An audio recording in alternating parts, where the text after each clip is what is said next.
At 7:30 on a Saturday evening, I had 8 people arriving for dinner in 45 minutes. One working hob, no starter, a main course that was technically still raw, and a smoke alarm that had just gone off for the 3rd time. This is the story of that dinner party. Hello and welcome back to English with Ella. I am so glad you are here. Today's story is about ambition, which means having big plans and high hopes, and about what happens when your ambition is significantly larger than your kitchen. If you are new here, welcome. My name is Ella. I'm 27, originally from San Diego, California, currently living in a very small flat in East London that I love deeply despite its many, many limitations. Every episode, I tell you a true story from my life in natural flowing English. No lessons, just stories. Today's episode is called 8 People, 1 Hob, No Plan. Now, I want to start by saying, I am not a bad cook. I want to be clear about that. I am a perfectly competent, occasionally excellent home cook. I make good pasta. My soups are reliable. I once made a chocolate cake that Rachel described as the best thing she had ever eaten, which I think about more than is probably healthy. But there is a difference, and I know this now, I did not always know this, between cooking for yourself, or cooking for 2, and cooking for 8 people simultaneously in a kitchen the size of a large cupboard.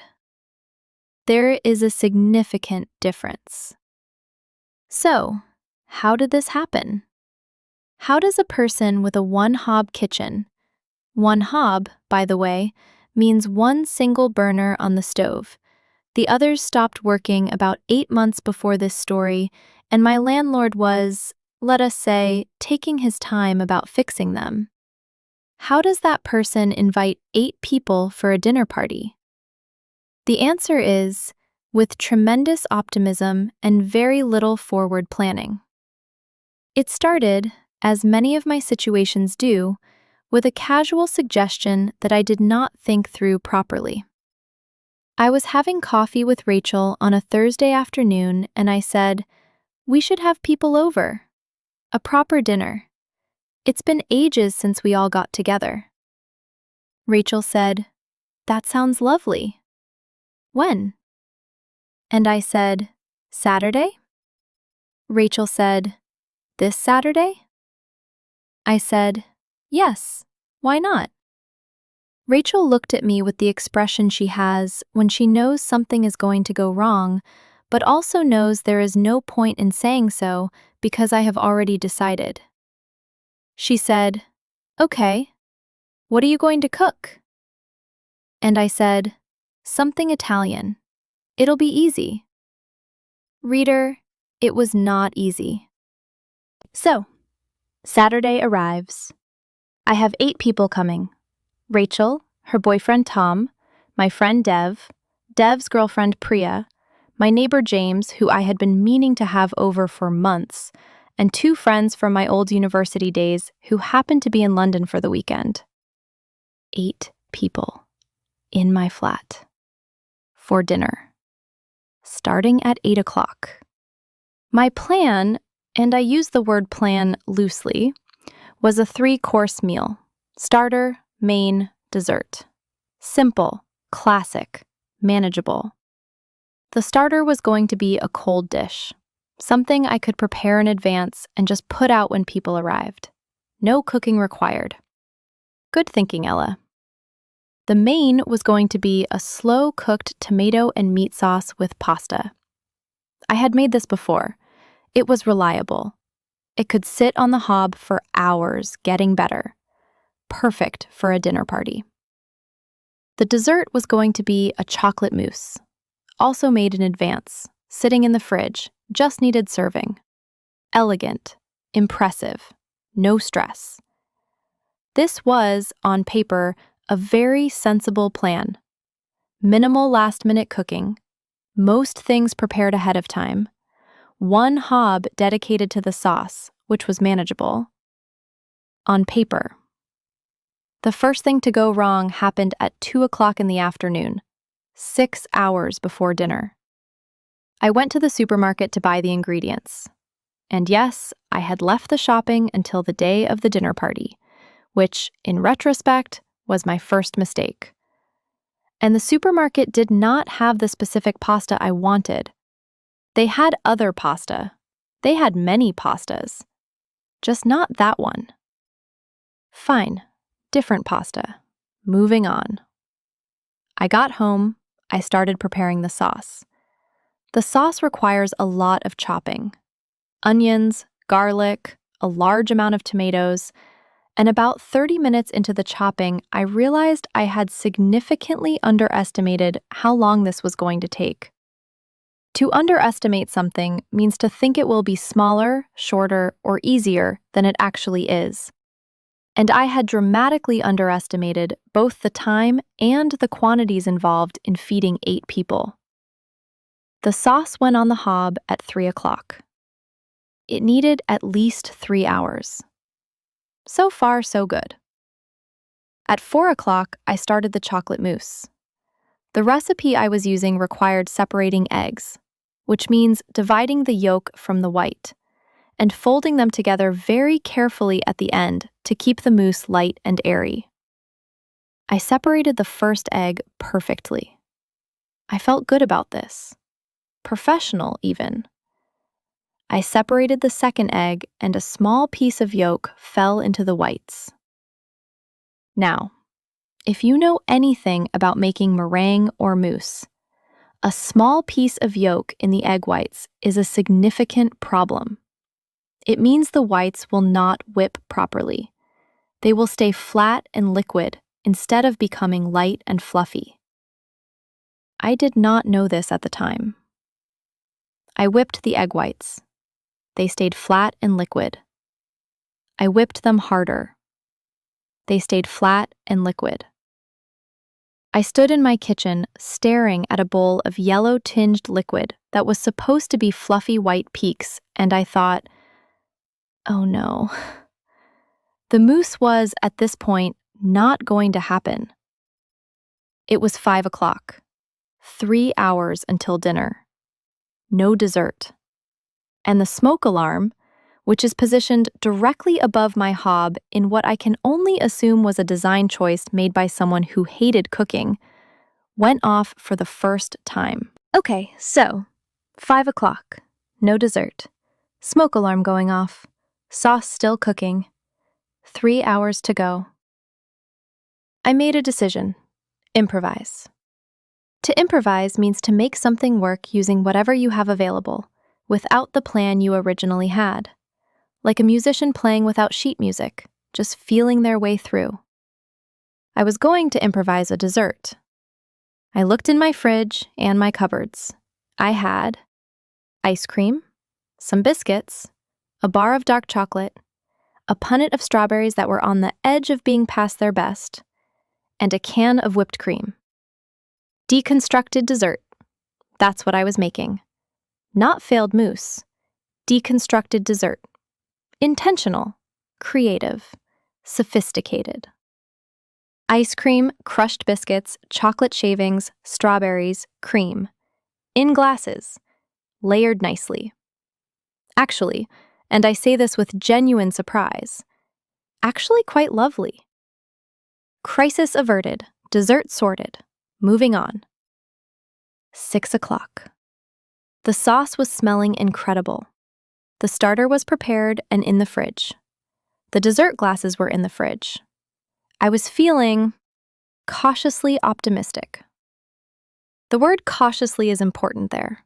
It means being hopeful, but carefully, not fully, because you know things can still go wrong. They went wrong. At 6:30, I went to put the pasta water on to boil. I turned on the second hob. Nothing happened. I turned it on again. Nothing. I checked the others. Nothing. Nothing. Nothing. My one working hob. the only one I had been relying on, the one currently occupied by the sauce, had been joined in its non-working status by all the others, which had always been non-working. The one hob I had was the sauce hob, and the sauce needed to keep cooking. There was no hob available to boil the pasta. 8 people, 45 minutes away, a sauce with nowhere to go and no way to cook the pasta. I stood in my kitchen and I breathed. In, out. In, out. And then I called Rachel. Rachel, who is the most practically minded person I have ever met, which is probably why we are friends, picked up immediately. I explained the situation in approximately 45 seconds. She was silent for a moment. Then she said, "Do you have a large pan and a kettle?" I said yes. She said, "Boil the kettle, fill the pan, put the pan on the one hob when the sauce is done. You can cook the pasta in batches." I said, "Will that work?" She said, "It'll be fine." And then she said, "Also, I'm bringing wine."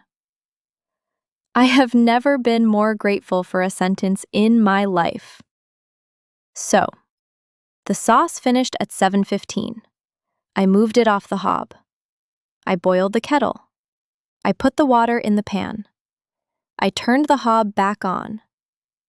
And I waited. The smoke alarm went off for the second time at 7:20. I fanned it with a tea towel for 2 minutes. It stopped. I continued.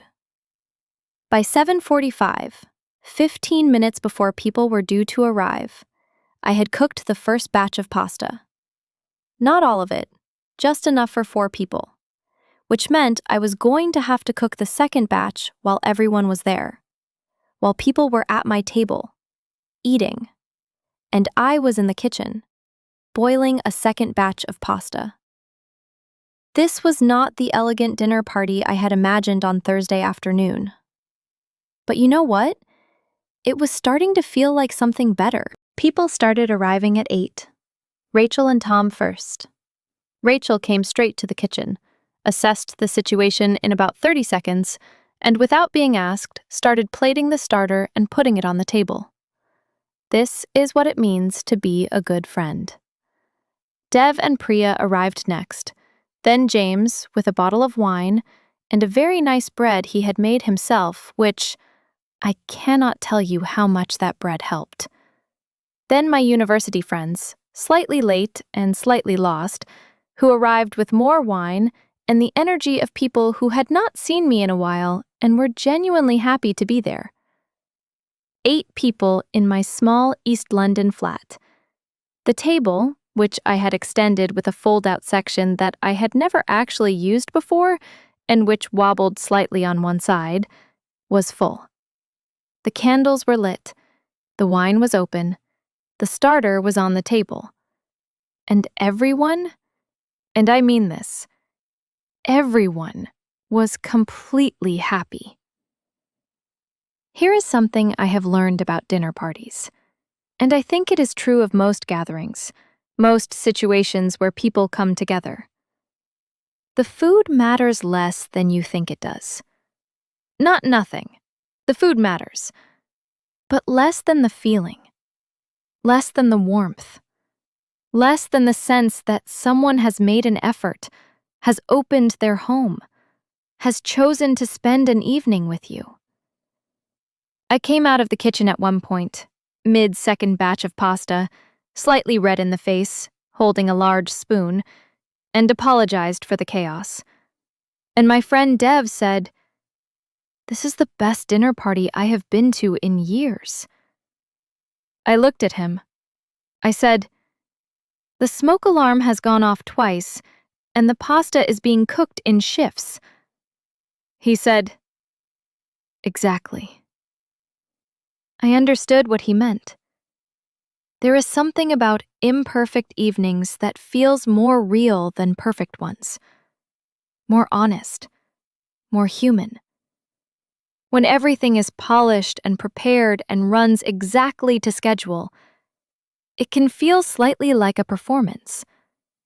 When the smoke alarm goes off and the host is cooking pasta in the kitchen while everyone else is already eating, it feels like life. We ate in 2 shifts. The first 4 people had their pasta, and while they were eating, I cooked the second batch and brought it out. Nobody complained. James said it was like a restaurant where the food comes at different times. Priya said she preferred it because it meant there was more time to talk between courses. Rachel just smiled at me from across the table with the expression of someone who had known this would be fine all along. The deconstructed dessert was genuinely a hit. Dev asked for the recipe. I said, "It's very complicated," and did not explain that it was mostly improvised from things I found in my fridge at 5 in the afternoon. The smoke alarm went off a third time at 9:30 when someone put bread too close to a candle. At this point, everyone just laughed. James stood up and fanned it with a menu. The alarm stopped. We carried on. People left at around midnight. I stood at my door saying goodbye and felt genuinely, completely, unexpectedly, like the evening had been exactly right. Not despite the chaos, because of it somehow. There is a phrase in English, to pull something off. To pull something off means to succeed at something difficult or unlikely, to make something work against the odds. I pulled it off. Not the dinner party I had planned on Thursday, but something better. Rachel stayed to help me wash up, which took a while because 8 people generate a significant amount of washing up. And while we were standing at the sink, she said, "You should do this more often." I said, "Cook for 8 people with 1 hob?" She said, "Have people over. It suits you." And I thought about that for a long time afterwards. About how the things that suit us are not always the things that go smoothly. Sometimes they are the things that go wrong and we handle anyway. Sometimes they are the chaos we create and somehow pull through. I am not sure I am a natural host, but I think I might be someone who is good at making something out of nothing, at improvising, at salvaging, which means rescuing something from a difficult situation, making the best of what is left. A dinner party from a broken hob and a failed moose. That feels like something worth being. I have been thinking about that evening a lot, about what made it work when so much of it went wrong. I think part of it was attitude. Not mine, I was stressed for most of it, but the attitude of the people there. Nobody complained about the pasta coming in shifts. Nobody mentioned the smoke alarm except to laugh. Nobody made me feel bad for the imperfection of it. They pitched in, which means they helped, they contributed, they were part of making it work. Rachel with the starter, James with the fan and the smoke alarm, Dev with his enthusiasm, the bread Tom's friend brought. A dinner party is not something one person makes. It is something everyone makes together. The host provides the space and the food and the intention. The guests provide the warmth and the conversation and the willingness to be there. And when both sides of that are genuine, when everyone actually wants to be there, the smoke alarms and the pasta shifts and the improvised desserts become part of the story rather than problems with the evening. Hospitality, which means the warmth and generosity of welcoming people into your space is not about perfection. I used to think it was. I thought a good host was someone who had everything ready, everything timed, everything polished. And maybe some people are that. But I think more often, I think in the truest sense, hospitality is just about making people feel welcome. Making them feel like their being there matters to you. Making the space feel warm. My flat is small. My kitchen has one hob. My smoke alarm is positioned by someone who clearly did not cook. None of that matters if the people sitting at the table feel glad they came. I think about that when I am worrying about things being perfect. When I am stressing about something not being ready or not being right, I think, does it need to be perfect? Or does it just need to be warm? Most things just need to be warm. If you are enjoying English with Ella, please subscribe. New episodes regularly, flowing natural English, stories from a life that is imperfect in the most interesting ways. Coming up next, I want to tell you about a decision I made that everyone in my life thought was a terrible idea. A decision I was not sure about myself. And what happened when I went ahead and did it anyway. That episode is called Everyone Said Don't, I Did It Anyway. Until then, keep listening, keep learning, and if you are ever cooking for 8 people with one hob, call Rachel first. See you in the next one. Bye for now.